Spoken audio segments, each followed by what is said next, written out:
স্বল্পোন্নত থেকে উন্নয়নশীল দেশে উত্তরণের সময় বাড়ানোর অনুরোধ জানিয়েছে বাংলাদেশ। বৃহস্পতিবার জাতিসংঘ সদর দপ্তরে ইকোস্ক ফাইন্যান্সিং ফর ডেভেলপমেন্ট ফোরামের সাধারণ বিতর্কে বাংলাদেশের স্থায়ী প্রতিনিধি সালাউদ্দিন নোমান চৌধুরী এই আহ্বান জানান।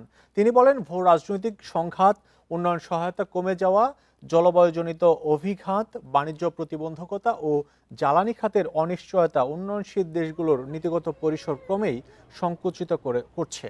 এ প্রেক্ষিতে টেকসই ও মসৃণ উত্তরণ নিশ্চিত করতে এলডিসি থেকে উত্তরণের প্রস্তুতিকাল বাড়ানোর অনুরোধ জানানো হয়েছে। স্বল্পোন্নত দেশের তালিকা থেকে বাংলাদেশের উন্নয়নশীল দেশে উত্তরণের দিন ঠিক করা আছে 2026 সালের 24 নভেম্বর। স্বল্পোন্নত দেশ হিসেবে ইউরোপের রপ্তানি বাজারে শুল্ক ও কোটামুক্ত সুবিধা পাচ্ছে। উন্নয়নশীল দেশে উন্নীত হয়ে এলডিসি থেকে বেরিয়ে গেলে সেই সুবিধা আর থাকবে না।